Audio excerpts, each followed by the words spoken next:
MSW Media. Hello, and welcome to the Martin Sheen Podcast. With yours truly, Martin Sheen, of course, and I'm delighted to be your host for this podcast pilgrimage, where the destination is the journey itself. Along the way, I plan to share stories and personal memories of some of the many people, places, and events that have helped to shape my lifelong, happy, and continuing struggle as an artist and a man to unite the will of the Spirit with the work of the flesh. I also hope to explore poetry as a powerful form of expression and communication by proxy, as it were, and how poetry is such a vital and necessary component of our spirituality and our public discourse. And from time to time, I'll invite friends, fellow actors, poets, scholars, and family members to join our pilgrimage and discuss what inspires their artistic journey. And so, friends, let us begin.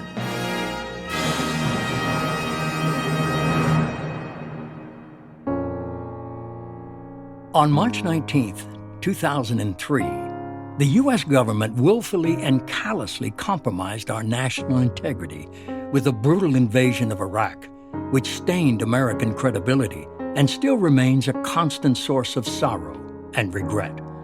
At the time, 21 years ago, our nation was hypnotized and galvanized by a very heightened sense of patriotism, fueled by an arrogant administration which led us to believe that our future was in imminent nuclear peril, when nothing was further from the truth. In the days and weeks leading up to the invasion, I spoke out repeatedly against the war at a series of nonviolent protests, demonstrations, peace rallies, and press conferences, all of which only served to isolate me further as a radical and being unpatriotic. On the evening of March 19, 2003, as I watched on TV the horror and unrelenting shock and awe bombardment of Baghdad, I wrote this poem called War Is. War is what it is. In order to prepare for war, you must not be sensitive or poetic or humorous. You must not be self-effacing, sentimental, or forgiving. You must not be tentative, compassionate, or light-hearted. On the contrary, in order to prepare for war, you must be clear, uncompromising, and confident. You must look life square in the eye and choose death. The enormous tragedy of the Iraq War lingers in our nation's collective consciousness, with perhaps the only positive result being an end to our indifference to the suffering of others, thanks in large part to our returning combat veterans from Iraq and Afghanistan, which we thank for their service.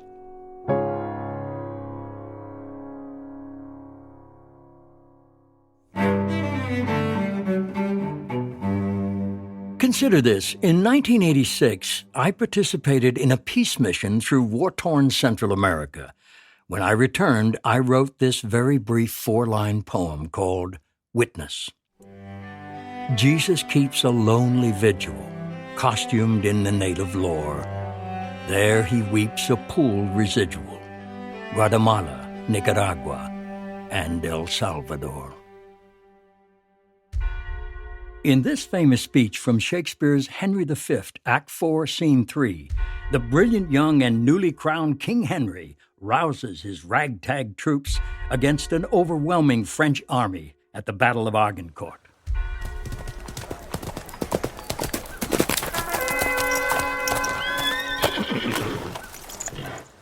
He which hath no stomach to this fight, let him depart. His passport shall be made, and crowns for convoy put into his purse. We would not die in that man's company that fears his fellowship to die with us. This day is called the Feast of Crispian. He that outlives this day and comes safe home will stand a tiptoe when the day is named, and rouse him at the name of Crispian.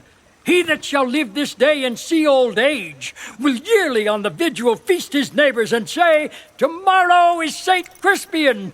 Then will he strip his sleeve and show his scars and say, "These wounds I had on Crispin's day." Old men forget, yet all shall be forgot. but he'll remember with advantages what feats he did that day. Then shall our names familiar in his mouth as household words: Harry the King, Bedford and Exeter, Warwick and Talbot, Salisbury and Gloucester, be in their flowing cups freshly remembered. This story shall the good man teach his son, and crisp and crispy, and shall ne'er go by from this day to the ending of the world. But we in it shall be remembered. We few, we happy few, we band of brothers.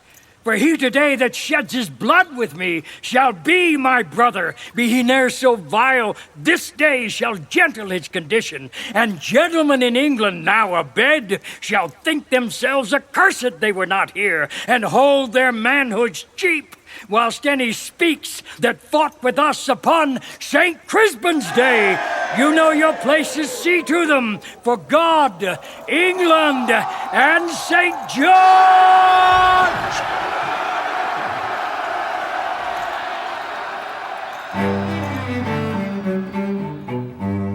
Consider this from the prophet Isaiah, chapter 2, verse 4.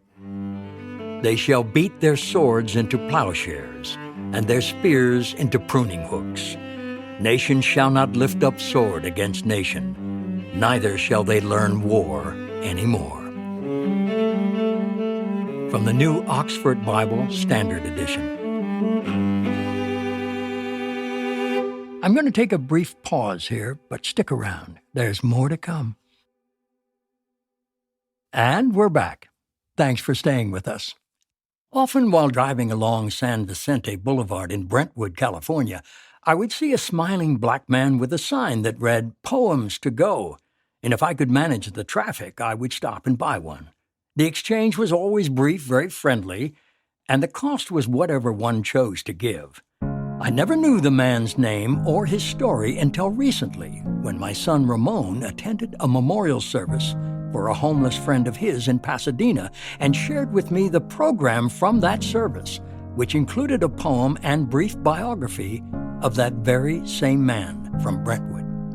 His name was Wendell Brown, and his poem is entitled Ballad of the Bushman. Some clustered bushes shelter me in loneliness and misery.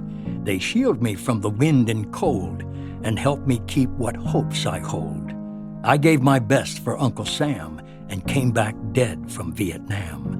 When afterwards at home again, just one among forgotten men, such awful scenes of dead mankind blood-soaked the regions of my mind. What do I seek and do not find? But wait, I say, don't pity me. I have the mountains and the sea. I've watched the city sprawl and grow with people boxes row by row. I've seen men slaving lives away, pursuing money night and day. My wants are few, but this I've found. What peace is mine comes from the ground. God's friendly bushes are my pad. They give me what little ease I've had. For now I live the life I've got, a victim of the war I fought. The bushes know, I'm sure they do. They shelter me and others too. They always greet me as a man. They keep me warm as best they can. They shade me from the blazing sun and welcome me when day is done. But how long will my bushes stand as urban growth spreads across the land? I pray for the bushes, let them be. They make a home, for now, for me. Wendell Brown was born February 19, 1945, in Little Rock, Arkansas. Drafted in 1967, he served in the U.S. Army, including a tour in Vietnam, and was honorably discharged with the rank of sergeant in 1971. He returned to Little Rock, where he started a family and made his living as a bricklayer. But his tour in Vietnam continually haunted him. One day in 1983, he suffered a PTSD episode and fell from a ladder, which left him partially disabled. Gradually, he detached himself from family and friends and drifted west to Los Angeles in 1991, where for more than 2 decades, he was seen holding his sign and offering his poems in front of the Whole Foods Market on San Vicente Boulevard in Brentwood, California. He died on September 1st, 2014, and is buried in Arkansas State Veterans Cemetery in North Little Rock. He is survived by 5 siblings, 3 daughters, 3 grandchildren, and 8 great-grandchildren. Wendell Brown was 69 years old. Now this. William Butler Yeats. William Butler Yeats is one of the greatest poets in the English language and arguably Ireland's greatest poet. I was introduced to Yeats in 1960 at the Living Theatre in New York City when I performed in his one-act play, Purgatory. I became a lifelong admirer, and I'm honored to include here one of his most famous poems, The Second Coming. Oft heralded for its rich descriptive imagery, no single poem in the English language has been more referenced and quoted by authors and scholars alike, and for good reason. Here now, The Second Coming by William Butler Yeats. Turning and turning in the widening gyre, the falcon cannot hear the falconer. Things fall apart, the center cannot hold. Mere anarchy is loosed upon the world. The blood-dimmed tide is loosed, and everywhere the ceremony of innocence is drowned. The best lack all conviction, while the worst are full of passionate intensity. Surely some revelation is at hand. Surely the second coming is at hand. The second coming. Hardly are those words out when a vast image out of Spiritus Mundi troubles my sight. Somewhere in the sands of the desert, a shape with lion body and the head of a man, a gaze blank and pitiless as the sun, is moving its slow thighs while all about it, real shadows of the indignant desert birds. The darkness drops again. But now I know that 20 centuries of stony sleep were vexed to nightmare by a rocking cradle. And what rough beast, its hour come round at last, slouches towards Bethlehem to be born.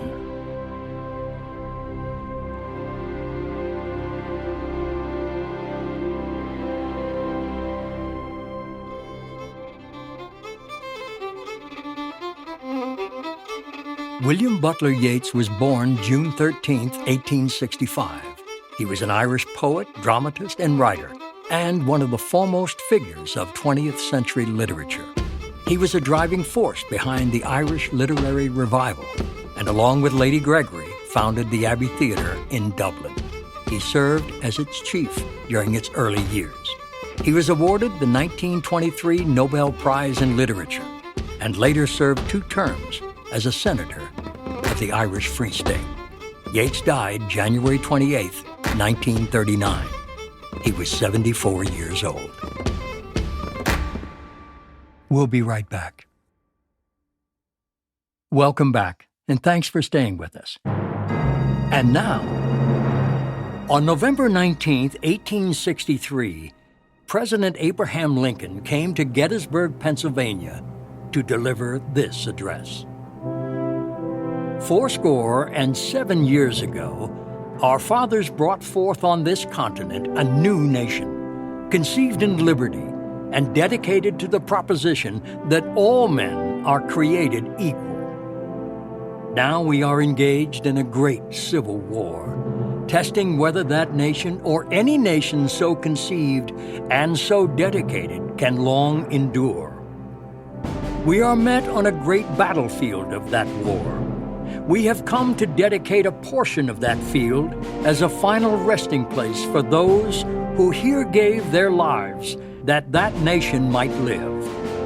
It is altogether fitting and proper that we should do this. But in a larger sense, we cannot dedicate, we cannot consecrate, we cannot hallow this ground.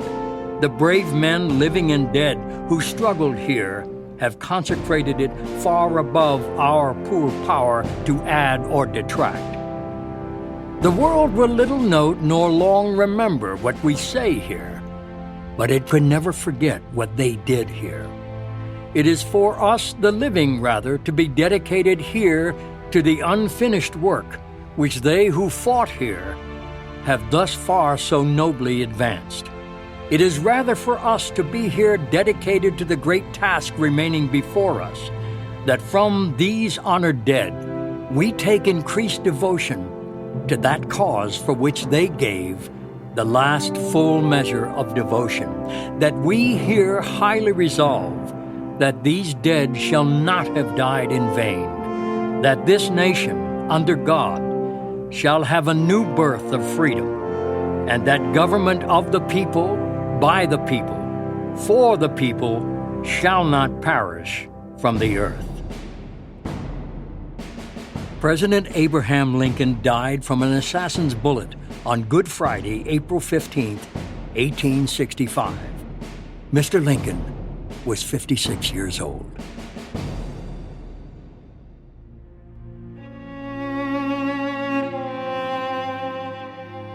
The following selection is one of the most profound, however brief, poems that goes to the heart of this podcast. Entitled First They Came, it was written in 1946 by a German Lutheran pastor named Martin Niemöller. First they came for the Jews, and I did not speak out because I was not a Jew. Then they came for the communists, and I did not speak out because I was not a communist. Then they came for the trade unionist, and I did not speak out because I was not a trade unionist. Then they came for me, and there was no one left to speak out for me. Born on January 14, 1892, Niemöller was an ace submarine commander in World War I, and even offered his services to the German Navy in World War II, despite his outspoken opposition to Hitler and the Nazis. In retaliation for speaking out against the Führer, Niemöller's home was ransacked, and he was imprisoned for 7 years in Sachsenhausen and Dachau concentration camps, which he miraculously survived and recounted in his memoir, From U-Boat to Pulpit. Pastor Martin Niemöller died on March 6, 1984. He was 92 years old.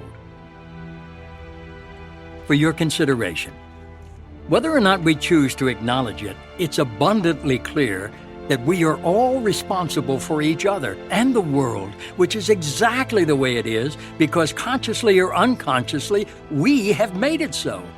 And while none of us made any of the rules that govern the universe, we do make all the rules that govern our own hearts and minds. And despite its many ills, the world is still a safe and wonderful place. And we're not asked to do great things. We are asked to do all things with greater care for the earth and all its people.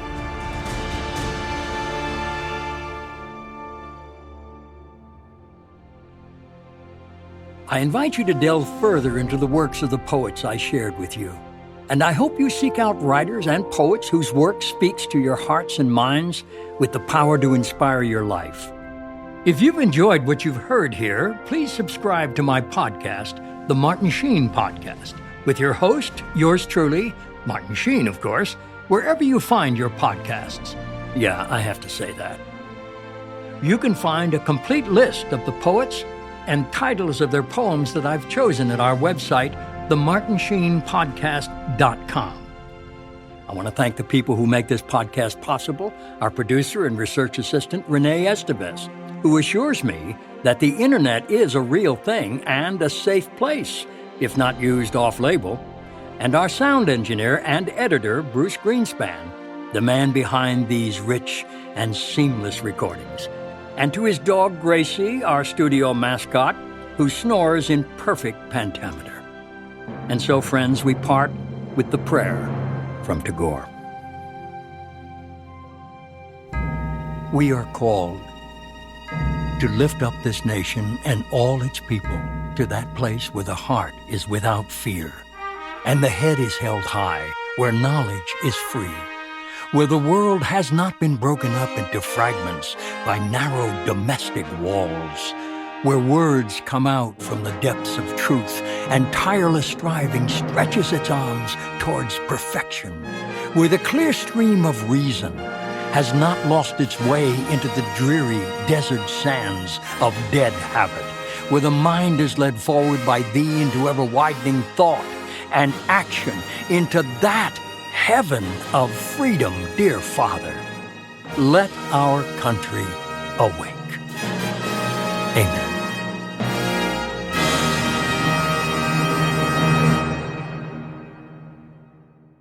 The Martin Sheen Podcast, all rights reserved. No part of this podcast may be reproduced, distributed, or transmitted in any form without prior written consent of the author and TE Productions. The poem War Is and Witness by Ramon Gerard Estevez, a.k.a. Martin Sheen, is included here by granted copyright permission.